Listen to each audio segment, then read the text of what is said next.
This is my reflection for the entire Extreme Ownership book. I really enjoyed this book. I think that I would recommend it to my family, my friends, anybody in a leadership position or somebody that strives to be in a leadership position. The first chapter, Chapter 1, Extreme Ownership, I think the biggest principle I took from this one was the fact that we blame poor performance on things that are out of our control, which is obviously not encompassing extreme ownership. And when you self-reflect, it's really just about laziness and the contentment of the easy way. We talk about this a lot, but why don't we implement things that we learn in the DAT that we know that we should be doing? And we say a lot, well, I don't have time, or maybe the athletes aren't compliant. We blame it on external things that are out of our control rather than saying, no, it's just because I'm lazy. And I think that's a really important thing to embody moving forward. Chapter 2, No Bad Teams, Only Bad Leaders.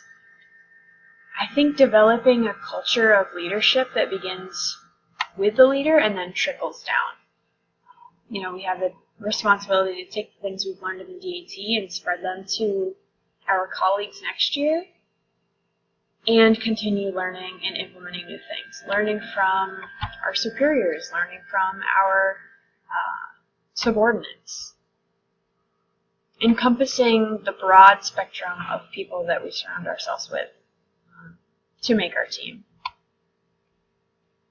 And another principle from this chapter was, it's not what you preach, it's what you tolerate. I know I've talked about this, I think, in our first reflection, but when we hear things in the athletic training room that we don't agree with, or we want to talk about, or that are hard, it begins with a difficult conversation, but it's our responsibility as leaders to stand up for those that don't have a voice.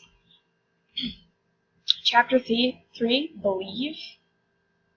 I think the biggest theme of this chapter was understanding the why so you can believe in the mission.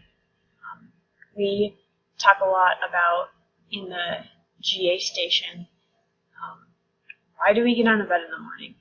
When everybody is having a bad day, you just have to take a step back and remember, why did you show up to work? It's probably because you wanted to help your patients. And if you don't believe in that mission, in that patient-centered care that we all strive to provide, you won't take the risk, right? We wouldn't have enrolled in this program if we didn't believe in the DAT. Checking the ego, Chapter 4. I think the biggest one was accepting constructive criticism. I've had athletic training students that tell me, hey, I don't like when you call me out in front of a patient, or I don't like when you teach a certain way. And I'm glad that they call me out, because I need to be able to accept the criticism and learn to adapt, change my thinking, change my approach to make them successful. And I think admitting to patients that you don't know the answer and being okay with that is a big thing with checking the ego. I think if you would have asked me when I was transitioning to practice if it was okay to tell a patient that you didn't know something, I probably would have said no, it's not okay, because that's not the culture that I was surrounded with in my undergrad, but I'm glad that it's a culture shift that I've learned by being here. Chapter 5, Cover and Move. I think this is working together in support of each other. That was one of the lines that stuck with me with this chapter.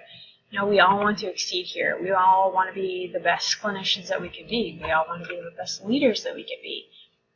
But if we don't support each other and challenge each other, we're all going to be content. So that's the biggest thing I took from this chapter was, although we have maybe different goals, we can all work together to help each other achieve those different goals. Chapter 6, Simple. I think the incentivizing behavior was the biggest principle I got out of this chapter. I think about maybe even my personal life. you try to get the work done, or at least I do, Monday through Friday, so I can enjoy my weekend. And that's what I think about Monday morning when we have kind of an overwhelming first log on into Blackboard. I try to take a step back and remember if I can really stay focused and get this work done Monday through Friday, maybe I can do something fun on Saturday or Sunday, or just relax on Saturday and Sunday. And I didn't used to do that in the first semester in the summer, and I think maybe that's why I was so overwhelmed in that first semester, but that's something I've learned. In clinical practice, I would say I can apply that by saying, do a good job at prevention, and you'll decrease the injuries during the season, which hopefully we're doing right now. Chapter 7, prioritize and execute. I really like the fact that the authors focused on stepping back from the immediate emotional reaction.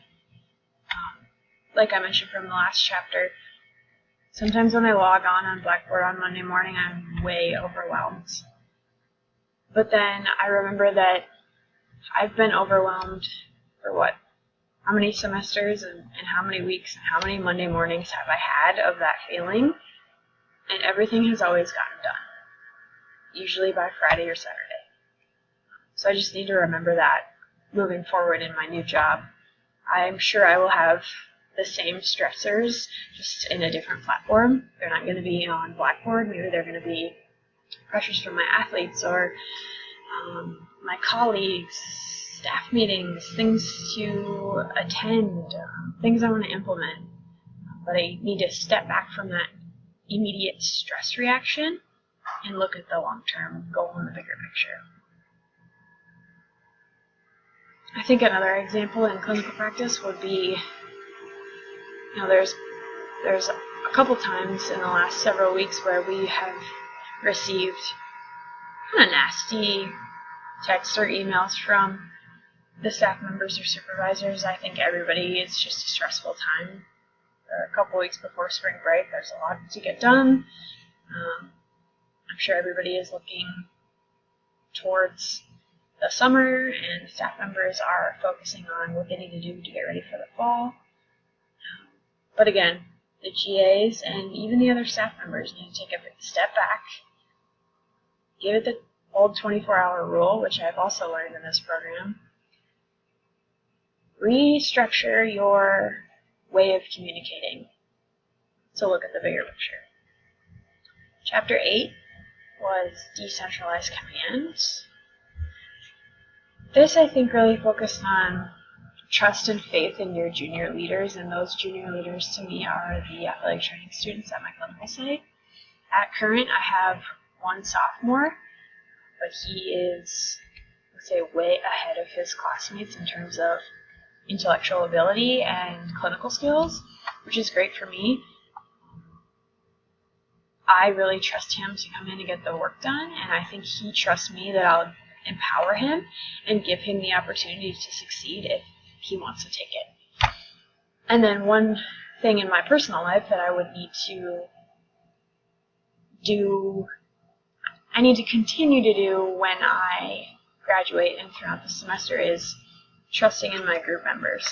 Because there's been plenty of times where I absolutely think the job would be not better done, but definitely quickly done if I had just done it myself. But that defeats the purpose of working with a group and being collaborative. So trusting and having faith in junior leaders, both in the athletic training sense and also just my personal bias towards group work. Chapter 9, the plan. I really like the quote, "Those who will not risk cannot win." So I think this goes back to when I was in the master's program, deciding if I was going to enroll in the DAT or graduate and get a job. And I think at that point I was content with where I was at, but when I really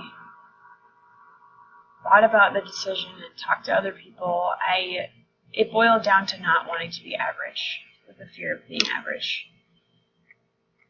And I think it goes past simply enrolling in the DAT. I think it's about having an open mind about the concepts we're learning in the DAT.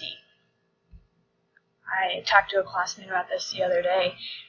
We have the choice to implement every single thing we learned, every treatment approach, every manual therapy technique, or we have the choice to do nothing.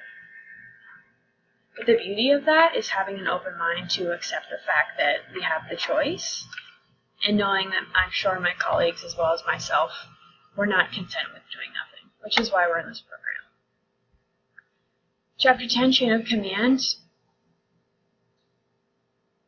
The example in the book was that when people don't understand your challenges, go ahead and invite them to experience it.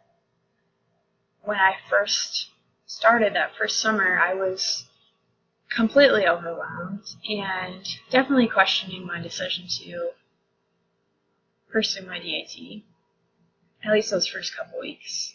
And my parents and my friends from home really did not understand the workload, or why I was always knee-deep in homework or reading, or why I wasn't outside enjoying the weather. And I really had to have a conversation with them about the expectation. And I think once I really talked about what the DAT was all about, and once I realized what the DAT was all about, I had to explain it to them. And then they tried to accept the fact that my lifestyle had changed, because this was not the same amount of work that I was putting into the master's program. But it was a really good conversation, and I'm glad we had it, because now they understand, definitely at graduation. They're excited for me because they understand the work that I've put in. Chapter 11, Decisiveness Amid Uncertainty. Coming into the last semester, I decided to focus on my coursework amid the uncertainty of a new job. I think they described it as the incomplete picture principle. So I don't know right now where I'm going to be, what I'm going to be doing, what my job's going to look like, but I know that I'm going to be successful in what I do, and I know that I'm going to make the right decision for myself because I trust myself to do that. So this decisiveness to focus on my coursework, because I know there's a lot to still be learned, there's a lot to still be done, was really important, because it would have been easy to decide not to engage with the material and completely focus on the job. The last chapter, chapter 12, Discipline Equals Freedom. I think this was my favorite chapter because I am definitely the one that wakes up early to give myself more free time in the evening and on the weekends. So in the fall, when I was collecting data for my thesis, I did not prioritize exercising, and I could have just woken up a little early and exercised and then did data collection, but it was easier just to go straight to data collection and put exercise on the back burner. But this year I've been much more disciplined to get up, exercise, have a plan, feel good about it, and still have more free time in the mid-morning and the afternoon to get my work done. And I think in clinical practice, I have done a better job about planning the patient encounters, so not just showing up to work and saying, hey, what do you want to do today? Or, hey, maybe we should progress your rehab today. But actually sitting down and planning out the 30-minute patient encounters that I have with the athletes on the volleyball team. So overall, I was really happy with this book. I'm going to nail it home for some friends and family to read, and I'm looking forward to starting the next book.